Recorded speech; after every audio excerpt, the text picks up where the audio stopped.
Seorang muslim tidaklah cukup hanya dengan menyatakan keislamannya tanpa memahami dan mengamalkannya. Pernyataan itu harus dibuktikan dengan melaksanakan konsekuensi dari Islam. Untuk itu, menuntut ilmu syar'i merupakan jalan menuju kebahagiaan yang abadi.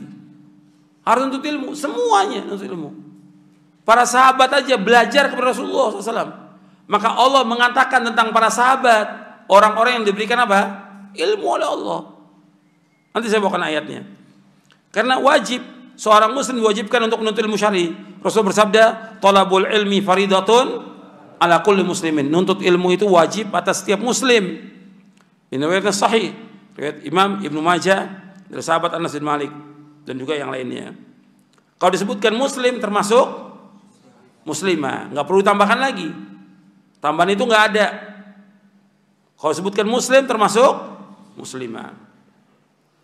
Dan ini wajib. Dan nuntut ilmunya, maksud nuntut ilmu di sini ilmu syar'i yang datang dari Al-Qur'an dan Sunnah. Ketika Nabi mendakwakan Islam ini, Nabi di mana? Nabi di mana? Waktu itu Nabi adanya di mana? Di Mekah dan Madinah. Kita disuruh wahyu itu turun di Mekah dan Madinah. Maka ada ayat Makkiyah, ayat Madaniyah. Berarti kita disuruh belajar kepada siapa? Rasulullah SAW. Setelah Rasulullah wafat, kita belajar kepada siapa? Sahabat. Jadi ini menunjukkan apa? Tidak ada riwayat mengatakan utlubul ilma walau bisin. Ini hadis maudhu', palsu hadisnya. Nuntut ilmu sampai hendaklah nuntut ilmu meskipun di negeri Cina. Yang diajarkan apa sama orang Cina? La haula wala quwwata illa billah. Mestinya kan kita Quran dan Sunnah. Kok ke Cina ngapain?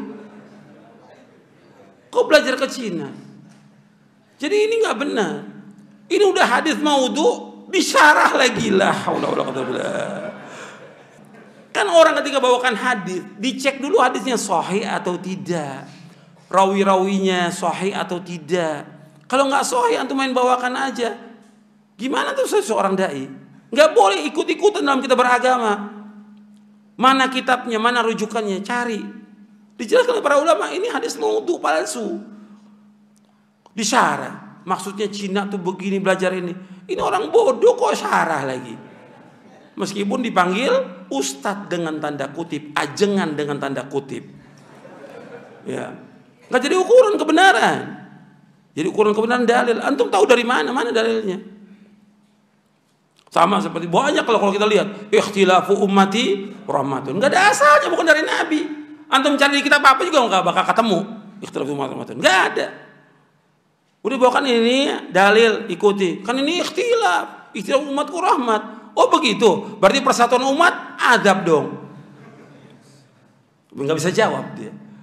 Berarti ini nggak ada asalnya. Ada di kitab silsilah hadits dhaiful mawdu', ini nggak ada asalnya. Banyak lagi yang dibawakan. Kenapa? Nggak ngerti. Makanya harus belajar.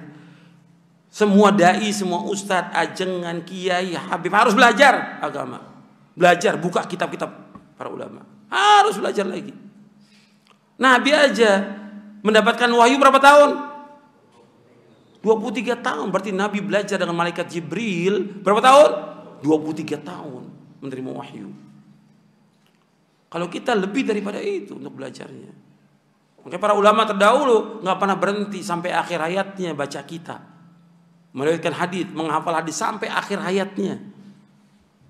Nggak seperti sekarang kalau jadi ustadz tetap nggak belajar, nggak ngaji lagi, nggak baca lagi, udah khatam, udah sempurna. Ya ini akhirnya dibawa kesesatan, kerusakan kepada umat. Mesti belajar lagi, belajar lagi, belajar lagi. Dan bukan aib, para ulama terdahulu duduk di majelis ilmu bukan aib. Justru dia menimba ilmu, tambah lagi ilmunya dia. Paling enggak duduk di majelis ilmu mendapatkan barokah dan rahmat dari Allah Taala. Banyak yang bisa diambil faedah dengan duduk di majelis ilmu itu. Maka ini wajib, ya, untuk ilmu. Dan ini jalan menuju surga. Kata Nabi SAW, "Wa man salaka tariqan yaltamisu fihi ilman sahhalallahu bihi tariqal jannah." Barang siapa yang berjalan untuk ilmu, Allah mudahkan jalannya ke surga. Dimudahkan jalannya ke surga. Kita semua ingin masuk surga. jalannya dengan nuntut ilmu. Yang dimaksud dengan ilmu di sini ilmu apa? Syar'i. Yang Allah angkat derajatnya orang berilmu dalam surah 58, surah Al-Mujadilah ayat 11. Allah berfirman dalam surah Al-Mujadilah 58 ayat 11, yarfa'illahu alladhina amanu minkum walladhina utul ilma darajat. Allah mengangkat orang-orang yang beriman di antara kamu dan orang yang berilmu beberapa derajat. Yang dimaksud kata para ulama ilmu syar'i.